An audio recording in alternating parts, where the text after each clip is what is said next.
Salut tout le monde, j'espère que vous allez bien. Crypto-Crypteur pour une capsule sur la nouvelle proposition de distribution des flares à venir.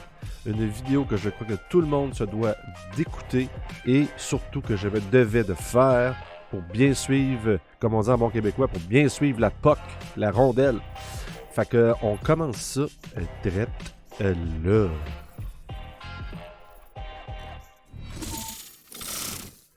Ouais, salut tout le monde, j'espère que vous allez bien. Donc, une nouvelle proposition a été faite dernièrement pour la blockchain de Flare concernant sa distribution. J'ai fait une vidéo pour vous expliquer le plus en détail, le plus rapidement possible, cette proposition-là, pour que vous puissiez après ça savoir qu'est-ce qu'il y en est, quels sont ses avantages et ses inconvénients, mais pour vrai, je n'ai pas trouvé d'inconvénients. Mais il y en aura peut-être que vous trouverez de votre côté, par vous-même. Mais bon, moi, je n'y vois que des avantages. Fait que sans plus tarder, commençons tout de suite. Donc, il y a eu une proposition qui a été faite dernièrement par Flare Network qui a été expliquée par Hugo Filion. Cette proposition-là, dans le fond, adresse le problème que les échanges devront, techniquement, en ce moment, les échanges devront donner des sparks à tous ceux qui ont participé au airdrop. Sauf que ceci amène un petit problème, vu que les sparks seront distribués aussi sur 36 mois. Donc, la proposition vient un peu régler un problème que je vais vous expliquer en détail pendant la vidéo. Donc, avant tout, la distribution des tokens Flare, les Spark, se fera comme prévu. 15% des Flares seront distribués à tous ceux qui auront participé au airdrop de décembre 2020. Donc, ceci ne change pas. Prochaine photo. Mais, il y a une bonne chose dans la proposition de Flare Network pour ceux qui n'ont pas eu la chance d'y participer. Plus de détails dans la proposition que je vais expliquer un petit peu plus tard. Donc, ceci sera une proposition soumise au vote de gouvernance de la blockchain de Flare peu de temps après le lancement. Le 15% du airdrop initial sera très important pour emmener le premier vote de gouvernance. Donc ici, je vous explique, comme prévu, on va recevoir en septembre 15% du airdrop initial. Ces 15%-là vont permettre par la suite de nous faire un vote de gouvernance pour adopter ou non cette proposition. Donc, sans la distribution des premiers... Oups, il y a une petite erreur et j'ai mis un T. Sans la distribution des premiers Spark, aucun vote de gouvernance ne peut être fait et ceci sera le premier vote décentralisé. Donc, Flare est une blockchain décentralisée et dès son lancement, nous allons avoir à faire un vote, oui ou non, si on accepte cette proposition.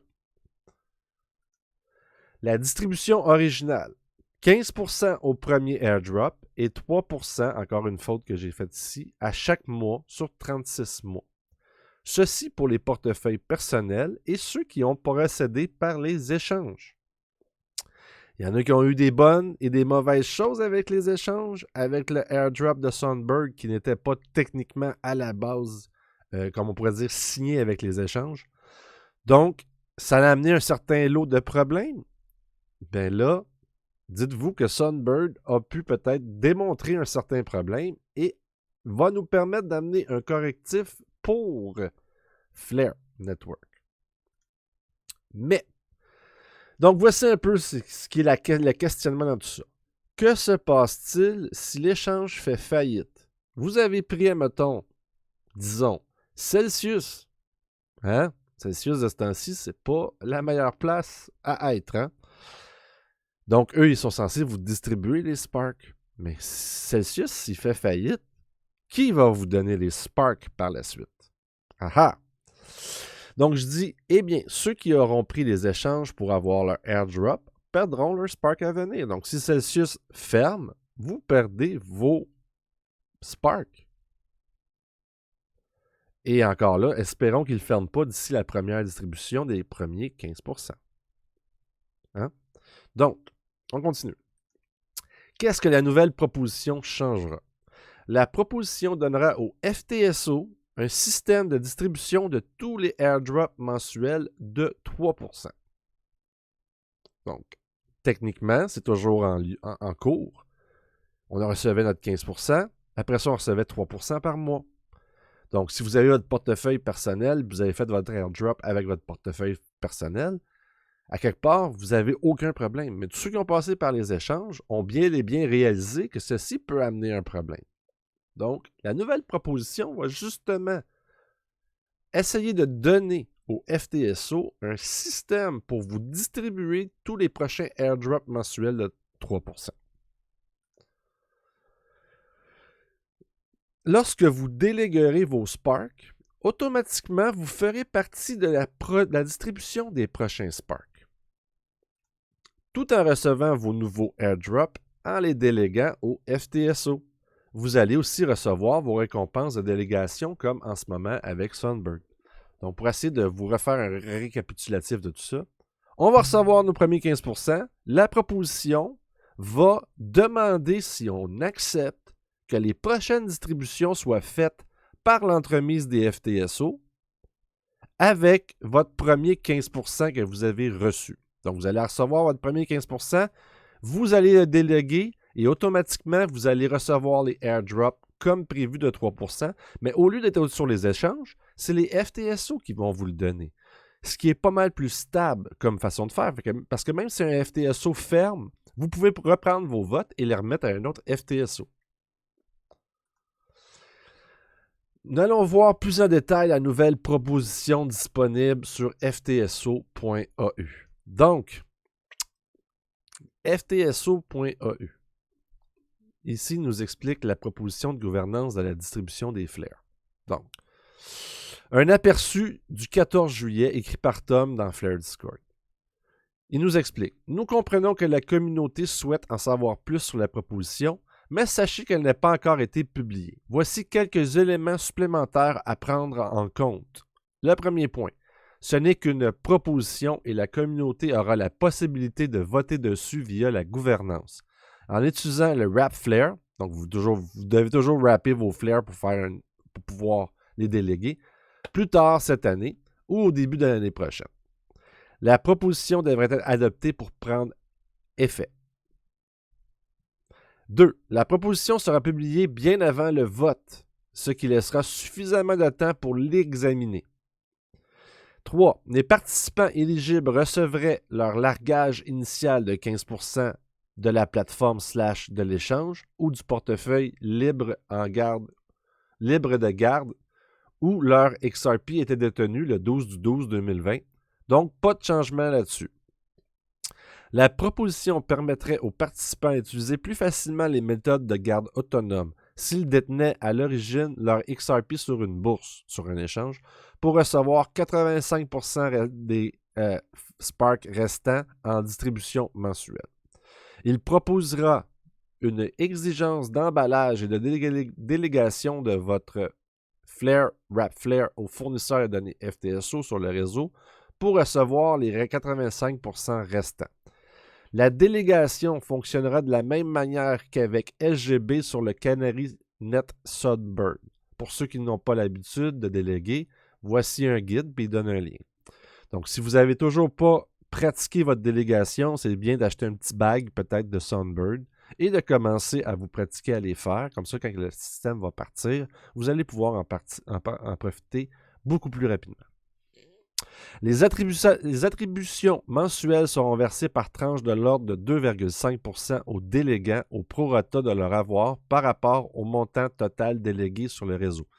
Là, c'est là que j'ai trouvé que c'est drôle parce qu'on nous parle beaucoup plus de 3%, mais ici, c'est marqué 2,5% par mois. On verra. Les participants peuvent continuer à ajouter / envelopper / déléguer des flares nouvellement acquis pour augmenter les montants des récompenses de largage. Donc, c'est ici un peu la bonne nouvelle pour bien des gens qui n'ont pas pu participer à la base au airdrop.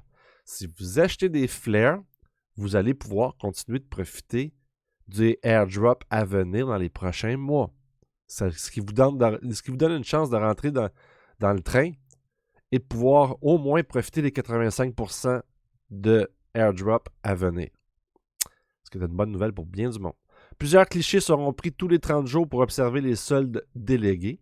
Le pool de récompenses airdrop est fixe et est séparé des récompenses inflationnistes de FTSO. Je vais vous en parler un petit peu plus. Le montant total du pool de récompenses de largage sera distribué sur une période de 36 mois. Une fois, entre parenthèses, si la proposition est acceptée. 12. Il n'a rien à faire actuellement qu'à la distribution du Flare ne commencera qu'aux alentours de septembre. Donc ça, c'est les points un petit peu plus précis sur qu'est-ce qu'ils pensent faire. Ça s'en vient toujours bientôt. On va avoir une meilleure idée bientôt. Mais en gros, ils nous ont déjà donné un peu, comme on dit en bon québécois, le premier pitch de cette proposition. Là, je vais vous faire jouer. En passant, si vous parlez anglais, Flare Community a fait une très bonne vidéo lui aussi de son côté. Vraiment super intéressante. Il explique aussi très très bien. Si vous jamais vous voulez avoir une deuxième opinion puis vous parlez anglais, vous pouvez toujours aller voir la vidéo de Flare Community. Et ici, nous avons Hugo Filion qui est passé sur le channel de Bearable Bull. Okay. Je vais vous le faire jouer. Je ne vous le traduirai pas, mais pour ceux qui parlent anglais, vous allez avoir un peu son point de vue de son côté. Ça dure juste une minute. Puis après ça, je continue d'expliquer. Now, I'm putting in a governance proposal that changes the way the token is distributed so that it's distributed through the FTSO. So that you get your initial 15% and the rest is distributed through the FTSO. Governance proposal will be out very soon. One of the core ideas behind that proposal is it means that we don't have to distribute over 3 years directly to exchanges, because obviously every additional month is another month that an exchange can go bankrupt. And so we hope that most of the exchanges will still be around by the time we do the initial distribution. And then once you get those tokens, that you're then safe. You get the tokens from the exchange, you're safe. You can then delegate them on the FTSO to receive the rest of the distribution. Nice. Delegate them on the FTSO to receive the rest of the distribution. Donc ici, c'est ça, je vous dis, si vous parlez anglais, comment ça a bien expliqué le pourquoi qu'il veut faire ça. Nice. That solves the 3-year problem with distributing directly to exchanges, and that changes the risk dynamic. It basically takes the risk away from the exchange going bankrupt. So that proposal is really important. I hope it'll be adopted. Expect it will. That'll be out very soon. Donc vraiment, la proposition, c'est pouvoir faire en sorte qu'on enlève le problème des échanges dans la distribution. Si un échange fait faillite, vous savez, c'est très instable de ce temps-ci. Donc, c'est un peu plate pour ceux qui ont pris les échanges de ne plus pouvoir avoir le airdrop. Fait que vraiment, la proposition est vraiment là pour ceux qui sont sur les échanges. Et aussi, ça va permettre un peu aux autres personnes de pouvoir commencer et entrer aussi. Donc, prochaine fenêtre. Le but de cette proposition, enlever le risque de perdre ses Sparks dû à un échange qui a fermé ses portes, ce qui remet par défaut toute distribution sur un portefeuille personnel. Donc, vous allez devoir faire comme vous faites avec Sunbird, utiliser votre portefeuille personnel pour wrapper vos Sunbird et pouvoir les donner en vote à un FTSO ou à un autre FTSO. Ça sera le même principe, sauf qu'on enlève complètement les échanges de l'équation. Vraiment, pour moi, c'est super bon. En résumé, le airdrop de base de 15% sera fait comme prévu sur les portefeuilles personnels et les échanges. La distribution se fera toujours sur 36 mois, mais avec les délégations de nos votes sur les FTSO. Point à comprendre sur cette proposition. Il y aura 2 pools bien distincts. Les 85% restants des Sparks à venir en distribution aura son propre pool de distribution. Et les récompenses de délégation des votes se feront toujours dans un pool séparé, comme on fait présentement avec SGB. Le pool, là c'est ça qu'il faut, c'est très important. Ça c'est un point que je suis sûr que plein de monde ont du questionnement. Le pool du airdrop ne sera pas soumis à la performance d'un FTSO, mais bien au nombre de Sparks que vous aurez délégués. Peu importe le FTSO que vous allez choisir, vous n'avez pas à comprendre lequel donne plus de récompenses versus un autre. La seule chose que vous devez comprendre, c'est que le pool est pour toutes les FTSO et sera distribué vraiment par rapport au nombre de Sparks que vous avez. Donc, si vous en achetez des nouveaux, vous allez aussi profiter avec vos nouveaux de prochains airdrops. Les délégations seront exactement le même système que nous avons avec Sunbird. Bon, je dis exactement, ça se peut que ça change, hein, ça peut toujours changer, mais une fois qu'il va être parti, Flare, ça sera toujours un vote de gouvernance, donc on saura un peu d'avance quand même les changements. Mais techniquement, il ne devrait pas en avoir, ça fonctionne super bien avec Sunbird. Bon, les avantages de cette proposition. Puis là-dessus, il y a un petit peu d'opinion personnelle que je vais mettre. Bien sûr, ceci enlève le besoin de se fier aux échanges pour la distribution, ce qui était vraiment le gros point. Ça vous permet d'acheter de nouveaux Spark et de recevoir les prochains airdrops. Mais des Spark que vous venez nouvellement d'avoir achetés. Et enlèvera, à mon avis, une pression à la vente le jour de sa sortie. Les autres avantages, c'est ça récompense seulement si les gens qui soutiennent le réseau. Donc, tous ceux qui ne participeront pas aux délégations de vote n'auront pas le droit au airdrop. Donc, tous ceux qui se foutent un peu du Flare Network, qui sont juste là pour leur airdrop, ben ils vont peut-être bien manquer le bateau. Ce qui, justement, mon deuxième point, élimine les mauvais acteurs qui veulent juste profiter du airdrop, crée le besoin de garder ses Sparks. Tous ceux qui ne suivent pas le projet n'auront plus leur airdrop. Le pool de distribution ne changera pas, lui. Donc, une probabilité d'avoir plus de récompenses que prévu à la base. Si tout le monde met leur vote, tout le monde qui reçoit le premier 15% du airdrop, met tous leur vote pour recevoir les prochains airdrops, mais ces votes-là vont faire en sorte que vous allez recevoir exactement le même nombre que prévu dans la distribution initiale. Mais de plus en plus qu'il y aura, dans le fond, c'est de moins en moins de gens vont déléguer leur vote. De plus en plus de récompenses seront disponibles pour chaque Spark. Donc, la proposition, à quelque part, vraiment va chercher le fait que les gens qui vont participer au réseau vont être récompensés. Puis je crois qu'il va y en avoir beaucoup qui n'auront pas suivi le projet et qui ne comprendront pas pourquoi ils n'auront pas reçu leur 3% initial. Ben, pas initial, mais leur 3% de airdrop mensuel. Mais tous ces 3%-là qui n'auront pas été réquisitionnés, ils vont être redistribués à tous ceux qui vont l'avoir fait. Donc, possibilité de recevoir plus de Sunbird, plus de Spark par Spark mis en vote, en délégation. Et tous ceux à l'extérieur du airdrop initial qui ne pouvaient pas recevoir les airdrops et qui aiment le projet pourront maintenant y participer. Parce que si vous allez acheter je suis trop habitué de dire Sunbird maintenant. Désolé. Tous ceux qui vont aller chercher des flares, qui vont acheter des flares, qui vont déléguer leur vote, vont recevoir des airdrops quand même. Donc, c'est bon, moi, je trouve. C'est excellent.